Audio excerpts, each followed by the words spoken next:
2 बजे छ 41 degree Celsius तापक्रम छ तराईमा। अहिले हाम्रो गाउँमा 41 यार 41 is not a joke man. Welcome back to the channel साथीहरू। आज अर्को दिन है अनि आज सट्ट पारेर मकैहरू बाहिर ल्याउने यताउति सुकाउने मजाले सुकाउने कार्यक्रमहरू हुँदै थियो। अनि एक्कासी यतापट्टि थ्रेसर लगाइदियो किनकि हिजो हाम्रोमा नि आउनु भएको थियो अनि हामी पनि त जानु पर्यो नि त उहाँहरूकोमा हैन। त्यही भएर म चाहिँ यसो यताउति उठाउँदै थिएँ। अब त्यहाँ थ्रेसरमा जानु पर्यो साथीहरू।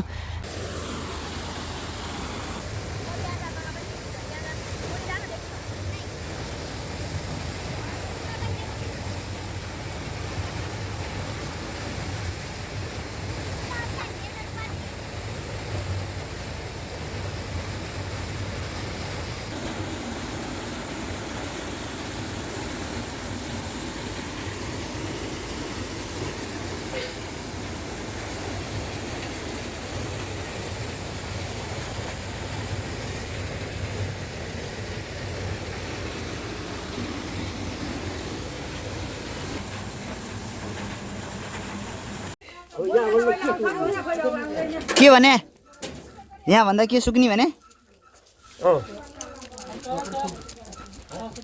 सुके मजाले। यो चाहिँ साथीहरू खोस्टे शुद्ध लाउने थ्रेसर हो कि। हिजो हाम्रो चाहिँ त्यो नङ्गिया थियो नि त बाहिरको खोस्टा थिएन। यो चाहिँ खोस्टे शुद्ध लाउन मिल्छ। फेरि नुहाउनु पर्ने हो कि क्या हो आमा हुन त गर्मीमा जति नुहाए नि उयो धुलै धुलो भयो साथीहरू। यार तिरपाल निकाल्नु पर्यो नि त। उजा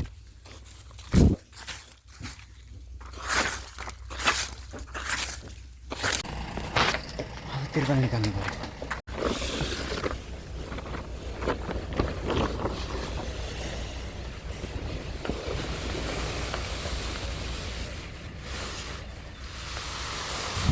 बाटामा लानु पर्ला।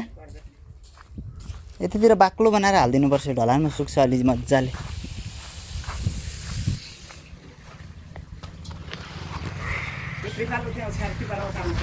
कुन तिरपाल? त्यो तिरपाल सुक्यो कि छैन?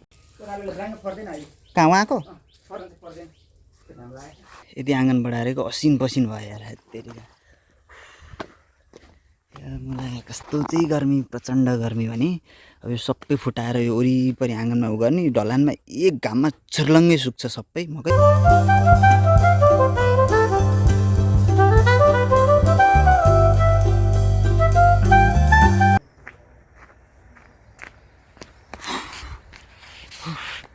फाइनल्ली गाइस जति छ यताउति जति अट्नी छ त्यति मैले सुकाइदिइसकेँ।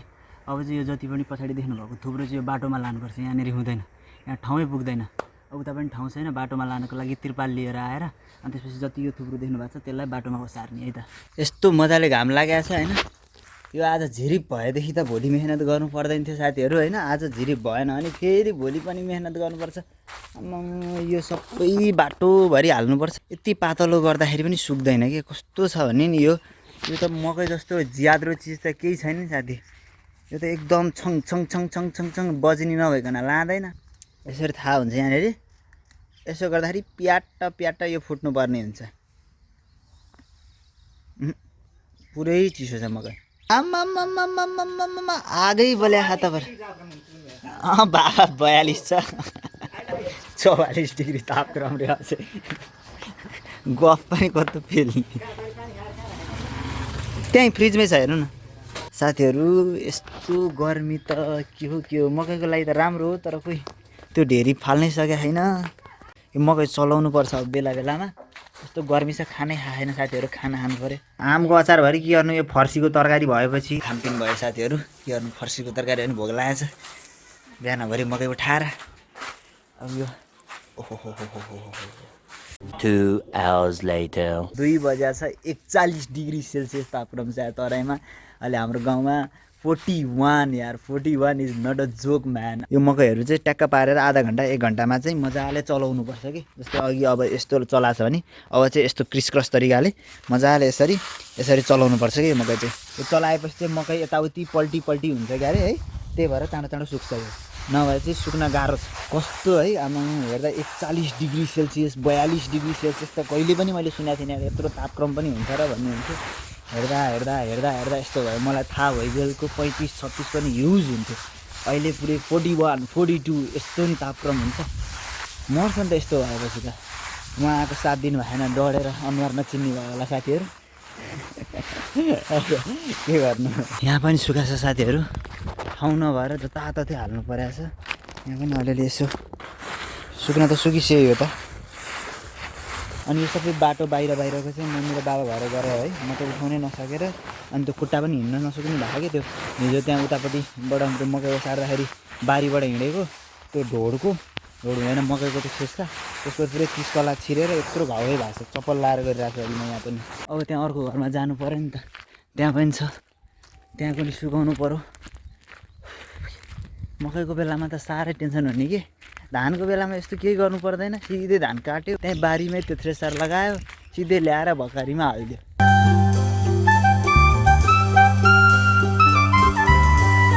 सो साथीहरू यो पनि पुरै मकै चलाइदिएँ है अब फेरि गएर बस्ने एकछिन अनि त्यसपछि आधी घन्टा 1 घन्टापछि फेरि चलाउने दिनभर मकै चलाइ गर्नुपर्छ नभए त्यो त सुक्दैन कस्टमर आया है भाइ कति चाही कस्टमरै खतरा आउँछ नि क्या यहाँनिर कति चाहिए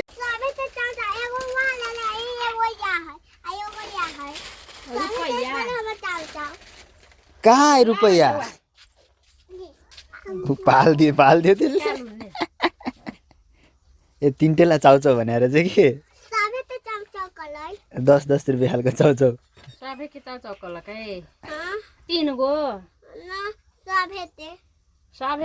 अब 3टा चाउचाउ आउँछ 10 रुपियाँको हो गर्मी भएको छ दुकानमा कस्टमर आछ गर्मी भएको छ यसको नाम कति हो बे मिनिसा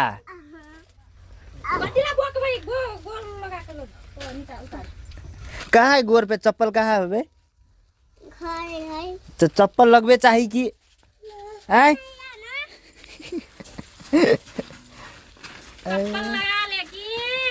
मेरो पछाडि चाहिँ आँप छ हैन एउटा आँप यहाँबाट ढुङ्गाले हानेर झार्नु पर्यो कि ठिक्क मेरो हात ओइ पुरै हाँगै भाँच्दैछु यार मैले त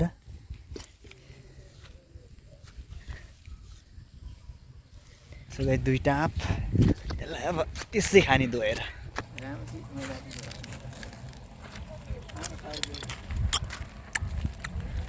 आँप गुलियो छ कि साथीहरू मकै उठाउनु थाल्नु पऱ्यो नभए बेलुका हुन्छ हिजो नि रात परेको थियो यो चाहिँ मैले के सामान ल्याएँ भन्नु होला यो चाहिँ फ्याउरो यसले चाहिँ मकै तान्नलाई धेरै सजिलो हुन्छ अहिले तपाईँलाई म देखाउँछु है यसरी चलाउने हो फ्याउरो नाम चाहिँ कसले राख्यो बाबा फ्याउरो फ्याउरोले ल साथीहरू यहाँको चाहिँ थुपार्यौँ हामीले अब अर्को आँगनको पनि थुपार्नु पऱ्यो नि त फ्याउरोले साह्रै मद्दत गर्यो एकैछिनमा भयो फ्याउरोको कारणले नभए त लास्ट ढिलो हुन्थ्यो त्यो आँगनको छोकै छैन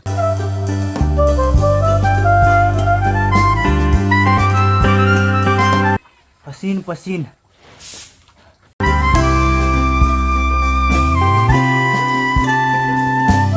सो साथीहरू हामीले चाहिँ मकै छोपिसक्यौँ है एउटा थुप्रा 2टा थुप्रा बनायौँ किनकि यो भोलि फेरि सुकाउनलाई सजिलो हुन्छ नि त अनि भोलि त मकै पनि बिक्री हुन्छ होला अनि त्यही हो साथीहरू अहिले यति बेलुका भयो 7-8 कति बज्यो मलाई पनि थाहा छैन अनि त्यही हो तपाईँहरूलाई चाहिँ अब म भोलि मकै बेचेको पनि देखाउँछु अनि त्यो सहित एड गरेर अनि भिडियो बनाउँछु है त the next day so guys it's another day अनि त्यसपछि अहिले चाहिँ यो मकै मजाले सुकिसक्यो है यो लिन नि आउँदैछ ट्रकमा हालेर लिएर जान्छ सायद है अब यो फेरि सुक्या छैन भनिदिन नि सक्छ है फेरि यस्तो यो छङछङ बज्ने भइसक्यो तर पनि यहाँनिर अब कतिको व्यापारीको मन कस्तो हुन्छ बुझ्न सकिँदैन त्यो मकैको कारणले घरबाट निस्किनै पाएन कतिखेर पानी परिदिन्छ थाहा हुँदैन है भ्लग बनाउन यस्तो निस्क्यौँ भनेको अरू ठाउँ पनि छ कि हाम्रो गाउँमा घुम्ने यताउति मन्दिर छ उतातिर त्यो चिडियाखाना पनि बनाएको छ कि अरे घुम्नै पाएन क्या साथीहरू यार त्यही भएर अब आजदेखि चाहिँ यो टन्डो साफ हुन्छ जे होस् अब उतापट्टि पहिला जोख्ला अनि त्यसपछि यतापट्टि जोख्छन् मकैले आँगन भरिया छ है साथीहरू मकै त पुरै सुकिसक्यो नि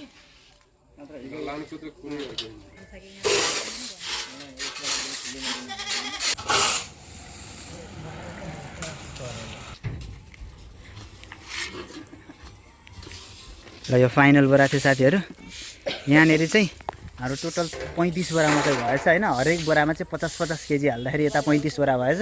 अब त्यहाँनिर कति बोरा हुन्छ। आज नि जसरी नि रातै पर्यो जहिले नि रातै पर्छ यार। ल यहाँ छ नि त मकै, यो त चढ्न नि गाह्रो हुन्छ यार अब दाइहरूलाई। अति धेरै राति भयो कि, किनकि सबैको त मकै छ। अब दिनभरि उठाउँदा उठाउँदा उठाउँदा उठाउँदा रात त यसै पनि पर्ने भयो। यो ट्रकमा चाहिँ कति क्यापेसिटी, कति बोरा जान्छ? 420 बोरा लगभग मकै सकिन लाग्यो है। अनि त्यसपछि भएछ मकै टोटल 79 बोरा भयो। आमा यति चाहिँ धेरै भएछ। ल दाइहरूलाई धन्यवाद है, यतिखेर आएर तौलिदिनु भयो। आज नतौल्या भयो यो कसले उठाउनु भने आमा साथीहरू कम गाह्रो हुन्थ्यो यार। आज यस्तो राति आएर जे होस् तौलेर लगिदिनु भयो। फाइनल्ली मकैको भिडियो अब सक्यो है साथीहरू। 3टा भिडियो लगातार हालेँ मैले होइन। जस रमाइलो भयो, तपाईँहरूले नि हेर्नुभयो। मकै भित्रै आएर थ्रेसर लाएर मकै बेच्नसम्म मैले 3टा भिडियो हालेँ। अनि त्यही हो, अब चाहिँ यो भिडियो म यहीँ इन्ड गर्छु, किनकि अति बेलुका भइसक्यो। यो भिडियो हिजोदेखि मैले सुट गरिरहेको थिएँ, 2 दिनको भिडियो हो मकै सुकाएको र मकै बेचेको।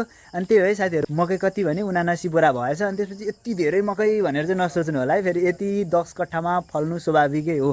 अनि त्यसपछि अब यसको हिसाब गर्दाखेरि अति धेरै पैसा, लाखमा पैसा आयो भनेर नआत्तिनु होला तपाईँहरू, किनकि यसमा खर्च भनेको नि तपाईँहरू सुन्नुभयो भने छक्क पर्नुहुन्छ।